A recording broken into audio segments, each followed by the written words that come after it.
The market defines what good content is. That's it, right? If 30,000 people want to watch somebody slam their table and yell, and that gets 30,000 people in a stream, that's what good content is, period. That's the market. I would not take back anything I just said. Like, I wouldn't. Like, it is my opinion that the top content on Twitch, for the most part, is absolute garbage. I completely reinforce that. I don't like XQC. I don't like Greek God X. I don't like Trainwrecks. I don't like the drama. I don't like the girl streamer podcast. But here's the thing, right? And this is like the reason why I commented. I don't get to decide what good content is.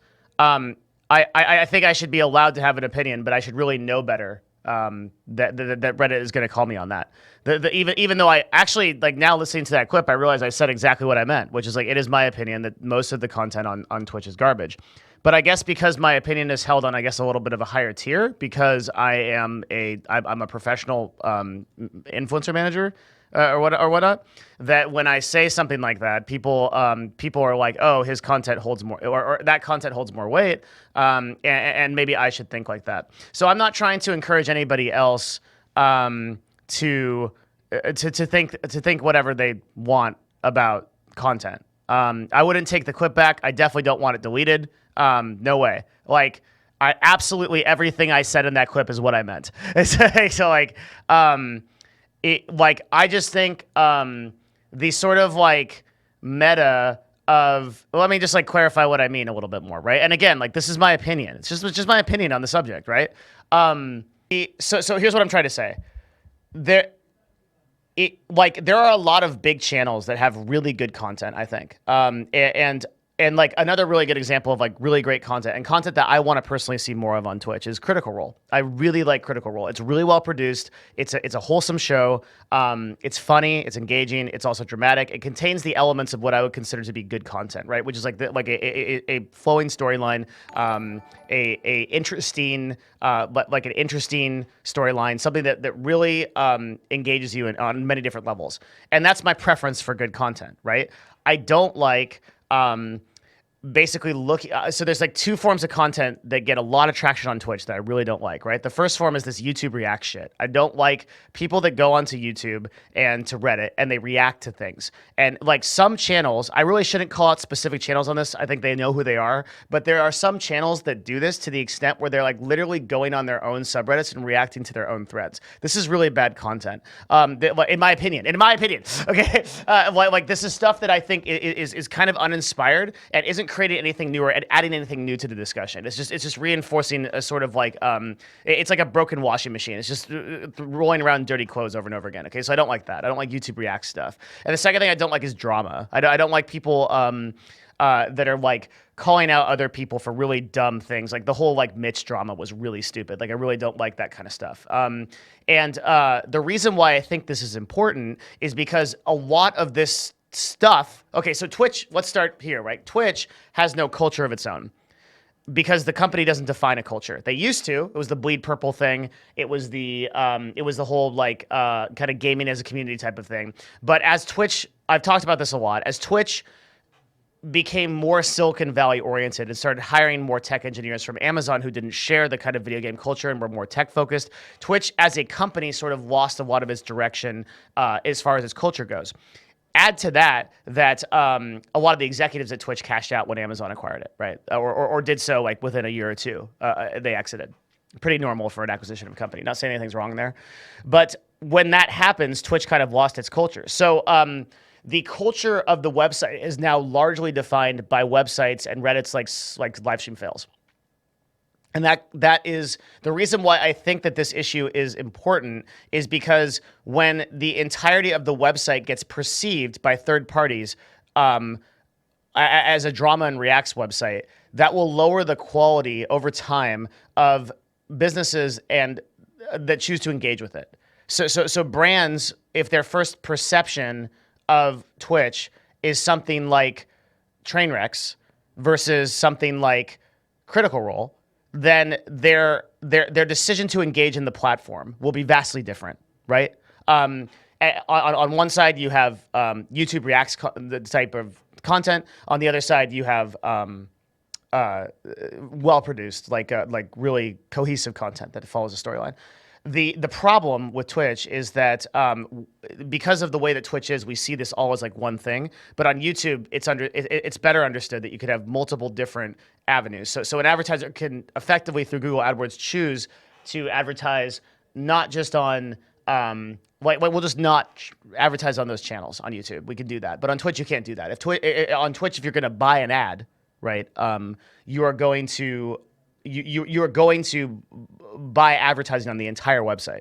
So you don't, as an advertiser, get to control where your content is served on Twitch. It is as likely to be served on my channel as it is on Destiny's channel, as it is on Trainwreck's channel, as it is on Critical Role's channel, right? A Twitch ad is ubiquitous. It doesn't. And so we have to think about because of these things, and really this goes into a much deeper thing, which is like the problem with Twitch, I think, as a website and some of the ways that they are behind on advertising.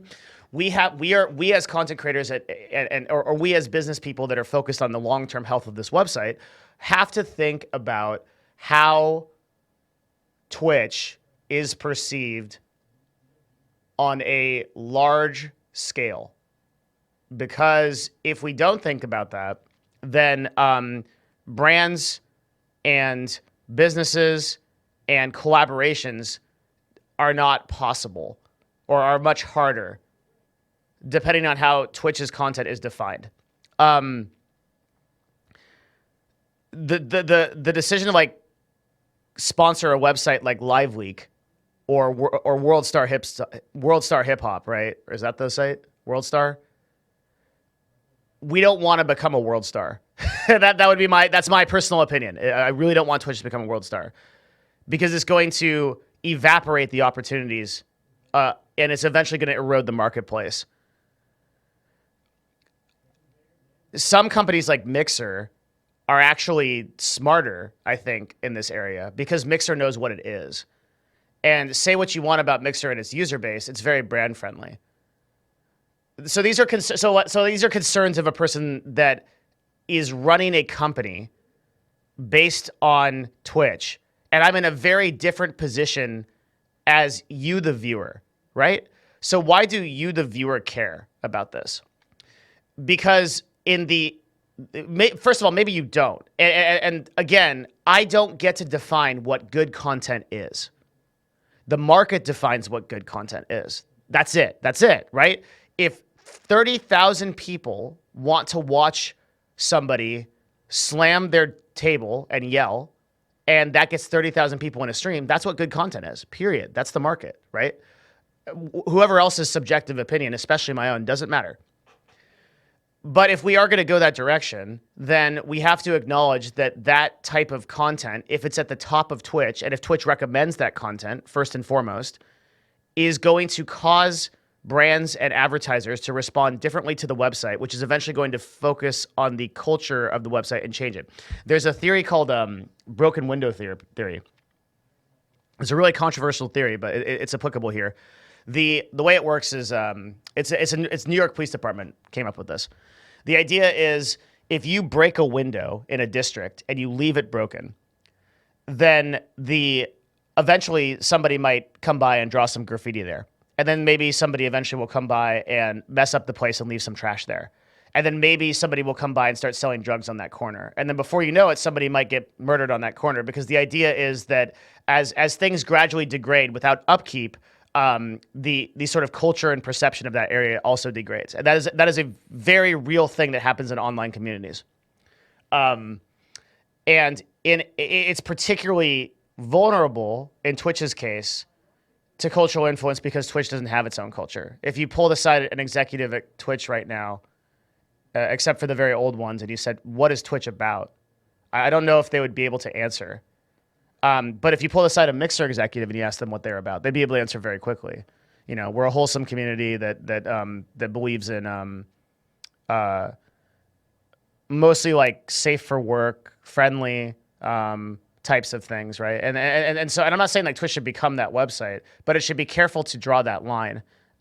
This is coming from a person where I have tried to sell a lot of Counter-Strike type of deals to advertisers, and I've been in boardrooms with Burger King saying, or Burger King like organization, Burger King, Hershey's, like really big organizations that say, listen, we just don't want to risk our brand on violent content, right? We're not going to spend our millions here because that's just not who we want to represent.